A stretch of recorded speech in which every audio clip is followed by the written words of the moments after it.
पड़े रहे। अधर्म के कारण परास्त हुए ने, ऐसे महावीर महाभागवत को कोई परास्त कर सके असंभव। परम पावन गंगा जी के गर्भ में रहे, जिन गंगा जी का एक बूंद भी अगर शरीर छूटते समय चला जाए तो परम पद मिलता है, उनके गर्भ में रहे।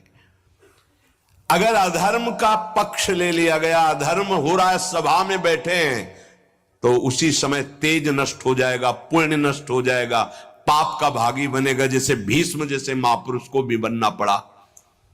सभा में उधर ही बैठे और वहीं ही महाभागवतों की निंदा और अपमान हो रहा है, खड़े होकर चले जाना चाहिए। जैसे विदुर जी खड़े हुए और छोड़ दिया, आज के बाद तेरा अन्न नहीं पाएंगे, दुर्योधन इस सभा में नहीं आएंगे।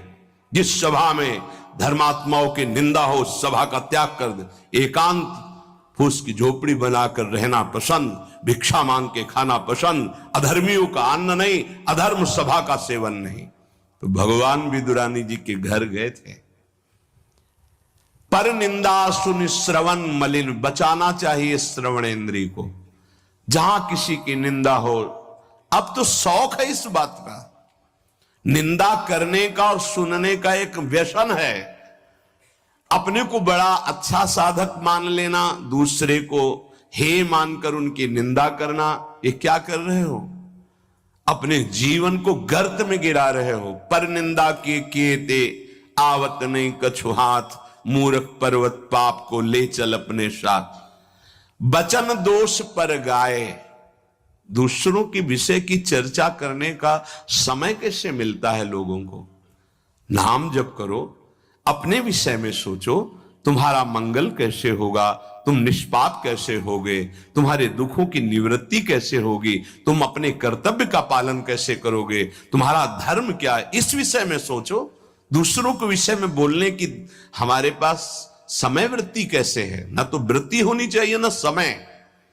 पर निंदा सुनकर श्रवणेंद्रिय मलिन हो गई और पर निंदा करके वचन मलिन हो गए, और अपने प्रभु से विमुख होकर, हरि से विमुख होकर सब अपवित्र हो गया। शरीर अपवित्र, इंद्रियां अपवित्र, हृदय अपवित्र, स्वभाव अपवित्र। तुलसीदास व्रत दान ज्ञान तप, शुद्धि हेतु श्रुति गावे, राम चरण अनुराग, नीर बिनु मल अति नाश न पावे। खास बात कह रहे हैं, शास्त्रों में बहुत वर्णन है। पाप नाश के बहुत से उपाय हैं, बड़े बड़े व्रत, कृच्छ चंद्रायण आदि व्रत, उपवास करने से कुछ पाप क्षीण होते हैं, लेकिन पाप प्रवृत्ति का नाश नहीं होता। शास्त्र ज्ञान भी पाप निवृत्ति का उपाय है, तपस्या भी, बड़े उपाय शास्त्रों में वर्णन किए पाप नष्ट का। गोस्वामी जी कह रहे भगवान के अनुराग के बिना, भगवत प्रेम के बिना जड़ मूल से हृदय निष्पाप नहीं होता। पाप की जड़ है प्रवृत्ति, वासना, कामना, तृष्णा, स्पृहा, इनका जड़ से नाश हो जाता है जब हृदय प्रेम से द्रवित। अपनापन जब प्रभु से होता है, मेरे प्रभु, जहां हृदय में द्रवण क्रिया हुई, आंखों में अश्रु बहे, वो जो पवित्रता होती है, मम भक्ति युक्तो भुवनम पुनात, लोगों को पावन करने की सामर्थ्य उसमें आ जाती है। ये अनुराग प्राप्त करने के लिए मानव देह मिला है, हरि अनुराग। प्रेम प्राप्त करने, कहां प्रेम लग, जरा सी बात हमारे प्रतिकूल हो, हमारी गुरु निष्ठा, भगवान निष्ठा, पता नहीं कहां माया किस कोने में कर देती है कि उस समय में हम केवल उस सामने अनुकूलता को देखते हैं, प्रभु को नहीं देखते, प्रभु के विधान को नहीं देखते। ये नहीं समझ पाते कि हमारे सामने प्रश्न उपस्थित हुआ है, अब हमें अपनी इष्ट निष्ठा, गुरु निष्ठा को परिपक्व रखना है। साधन में उन्नति अपना पुरुषार्थ और गुरुदेव की कृपा, भगवत कृपा दोनों चाहिए। अगर पुरुषार्थ नहीं करोगे तो कृपा है उसका स्वाद नहीं ले पाओगे। कृपा रसोई बना करके सामने रख देना थाल, पुरुषार्थ उसे पाना। पूज्यपाद श्री उड़िया बाबा जी महाराज कहते साधक का प्रयास और भगवान गुरुदेव की कृपा, ये दोनों सिद्धावस्था की प्राप्ति में अत्यंत आवश्यक हैं। कायर बन के हाथ पे हाथ रख के बैठ जाए कि वो कृपा से सब हो जाएगा, ये कायरता कृपा नहीं सिखाती, ये कायरता है। पुरुषार्थ जितना हम में अध्यात्म बल है उसके अनुसार हम चल रहे हैं, बकाया सब कृपा से हो जाएगा, पक्का हो जाएगा। मन क्रम वचन छाड़ी चतुराई और भजत कृपा करिहे रघुराई। मन से, वचन से, कर्म से ये चतुरता छोड़ो, अब सब कृपा से हो जाएगा। तो तुम प्रमाद करो और तुम्हारे ऊपर कृपा का प्रभाव जागृत हो जाए, ऐसा कभी नहीं देखा गया। जितना आप में सामर्थ्य मिली उसको लगाओ, शेष चिंता मत करो, कृपा पूरी कर देगी, पर आपको लगना होगा। साधक का पुरुषार्थ, निज चेष्टा और भगवत गुरु कृपा ये सिद्धावस्था को प्राप्त कराती है। साधक का पुरुषार्थ अगर नहीं लगेगा तो विपरीत दिशा में चला जाएगा, असाधन बनने लगेगा। उपासक गुरु को कभी मनुष्य न समझे, भगवत विग्रह को कभी धातु का न देखे कि पत्थर की मूर्ति है कि अष्ट धातु की है कि ये काहे, ऐसा कभी प्रश्न न करे। इष्ट देव का अवतार होता है अर्चा विग्रह रूप में, अर्चावतार। दो प्रकार से प्राण प्रतिष्ठा होती है, एक होती मंत्रों के द्वारा और एक होती भाव के द्वारा। निरंतर जो मंत्राकार वृत्ति की हुई भजन में डूबे हुए महापुरुष है, जब तदात्म वृत्ति से श्री विग्रह की तरफ देख ले उसी समय हलचल पैदा हो जाएगी, प्राण प्रतिष्ठा हो गई। छाती से लगा लिया, प्राण प्रतिष्ठा हो गई। मंत्रों का एक अनुष्ठान वैदिक सिद्धांत से और एक है भाव सिद्धांत। धन्ना जाट के भांग के बट्टा में कोई प्राण प्रतिष्ठा मंत्र से नहीं हुई, भाव से भगवान प्रकट हो गए थे। सिलपिल्ले बाई के भाव से भगवान प्रकट। जब हम अपने प्रभु को अपने प्रभु की भावना से, प्यार से देखते हैं तो वहीं प्रकट हो जाते हैं। जैसे खंभा फोड़कर नरसिंह भगवान प्रकट हो गए प्रहलाद जी के लिए, भाव से देखा। नामदेव जी ने तो कुत्ते से भगवान प्रकट हो गए, भाव से देखा भूत से भगवान प्रकट हो गए। तो फिर श्री विग्रह में भगवान नहीं प्रकट हो जाएंगे जब भक्त भाव से देखेगा। और भाव ना हो तो भगवान में भी भगवान नहीं दिखते। दुर्योधन को कहां दिखते थे? दुर्योधन, दुशासन इनको नहीं दिखते थे, भगवान में भी भगवान नहीं दिखते।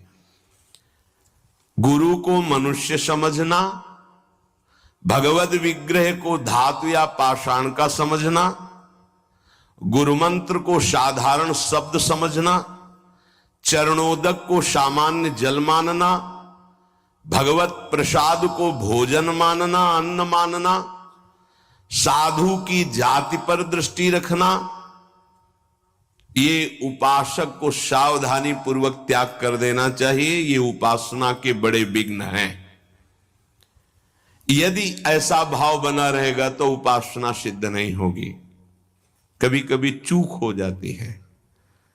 प्रसाद में अन्न या फल दृष्टि नहीं रखी जाती, सिर्फ प्रसाद। और वैष्णव पद्धति है, प्रसाद का किनका मुख में अगर डाल लिया जाए तो कोई भी व्रत भंग नहीं होता, चाहे निर्जला ही क्यों न हो। भगवत प्रसाद में ये भाव नहीं रखा जाता कि ये अन्न है या अमुक वस्तु है, नहीं। प्रसाद में यदि भोजन, अन्न वस्तु, आज अन्न है तो कल प्रसाद कैसे हो जाएगा? प्रसाद तो सिर्फ प्रसाद है और उसका किनका डालने से हर व्रत की पूर्णता होती है। चरणामृत, जैसे जो लोग नहीं जानते, वो जब बटता है तो बोले थोड़ा जल हमको भी दे दीजिए। जल नहीं है, चरणामृत है। चरणामृत को जल समझना, प्रभु के सामने जाकर के पूछना, ये मूर्ति काहे की है? पत्थर की है, संगमरमर की है, ये धातु की है? बड़ा अपराध कर रहे हो। ऐसा कभी प्रभु के श्री विग्रह के सामने नहीं। ये संत किस जाति के हैं? ऐसा कभी नहीं। गुरुदेव साक्षात पर ब्रह्म तस्मै श्री गुरुवेन, ऐसा भाव कहां हो पाता है? पर ब्रह्म परमात्मा भाव गुरुदेव पर हो पाना है तो बड़ी मुश्किल की बात है। यहां तो साधु भाव ही हो जाए, बहुत बड़ी बात है कि ये संत है। पूर्ण मनुष्य बुद्धि बनी रहती है।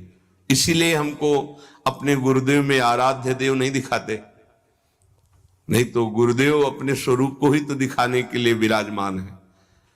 इसमें शिष्य के नेत्र की बात है। गुरुदेव तो कृपाल हुई है। जब हरिव्यास देवाचार्य जी अपने गुरुदेव के पास आए तो जब शिष्यत्व की बात की तो उन्होंने कहा, तुम्हें कुछ दिखाई दे रहा है? बोले नहीं।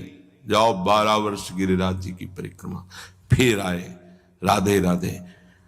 अब कुछ दिखाई दे रहा है? बोले नहीं।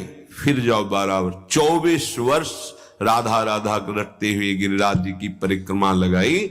जब आए बोले अब दिखाई दे रहे? बोले हाँ, आपकी गोद में प्रिया प्रीतम विराजमान है। ये अब दृष्टि आई। गुरु को मनुष्य मानना, प्रायः मनुष्य ही मानते हैं।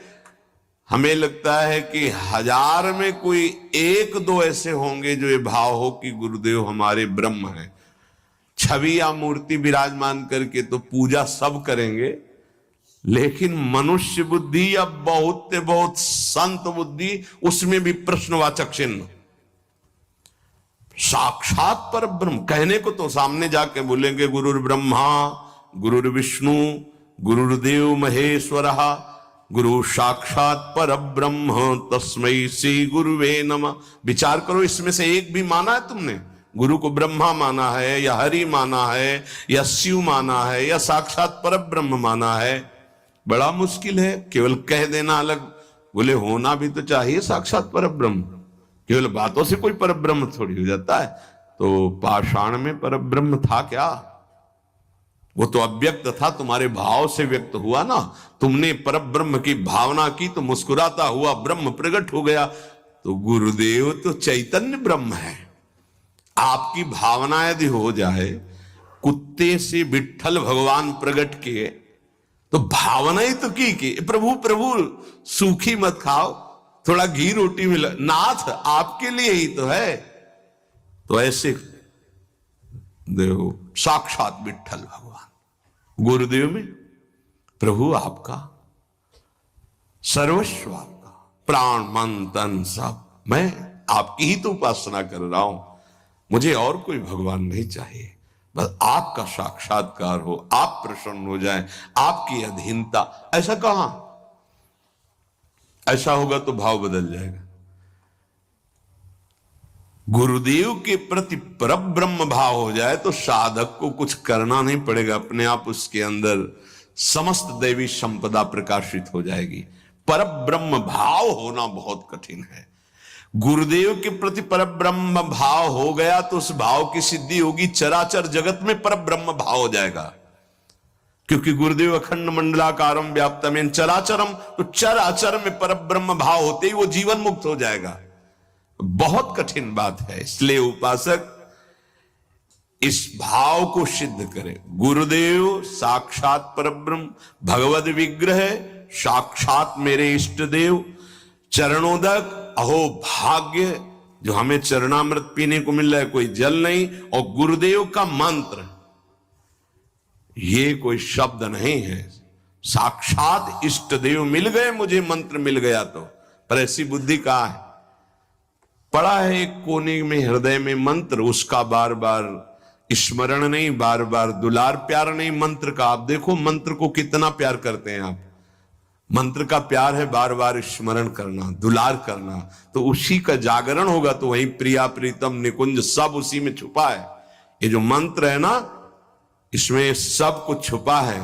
मंत्र की ही व्याख्या चतुरासी जी है, निज मंत्र की व्याख्या चतुरासी जी है। चतुरासी जी की व्याख्या 42 लीला और वृंदावन दास चाचा जितने भी पद गाए सब चतुरासी जी की व्याख्या है, और 84 जी निज मंत्र की व्याख्या है। ये अंदर की बात समझ, मंत्र मिला मतलब पूरे निकुंज की चाबी मिल गई। बीज मंत्र इसी को कहे, इसी से पूरा निकुंज रूपी वृक्ष प्रकाशित हो जाएगा। इष्ट देव में, गुरुदेव में जितना तुम्हारे भाव की कमी रहेगी उतना ही उपासना असफल रहेगी।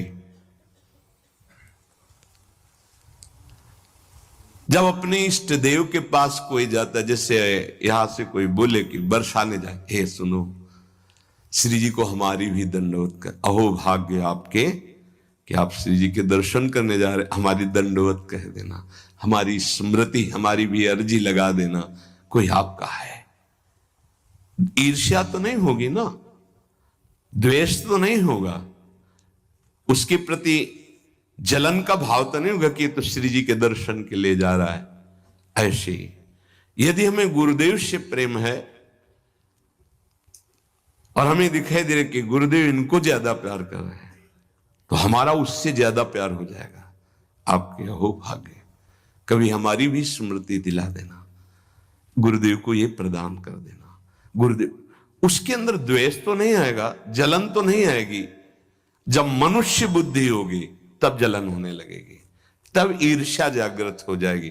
नापना चाहिए अपने हृदय में कि गुरुदेव के प्रति मनुष्य बुद्धि का लक्षण है, साधु बुद्धि का लक्षण है, या साक्षात पर ब्रह्म का लक्षण है। इतनी गोपी जन थी, क्या किसी को किसी के प्रति ईर्ष्या थी क्या?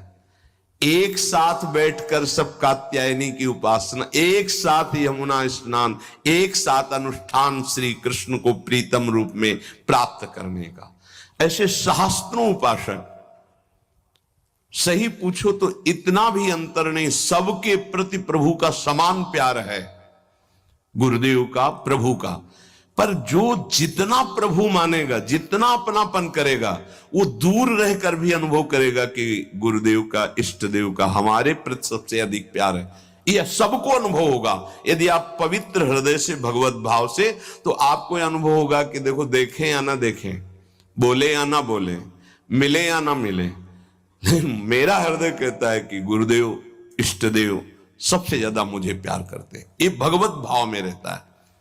इष्ट देव और गुरुदेव की परिपूर्णता के भाव में जितनी कमी रहेगी, उपासना उतनी कच्ची रहेगी। इष्ट देव गुरुदेव की परिपूर्णता में, इष्ट देव में कभी एक देशीयता का भाव नहीं रहना चाहिए। मेरे इष्ट देव सर्वत्र विराजमान है, तभी सच्चिदानंद भाव पूर्ण होगा।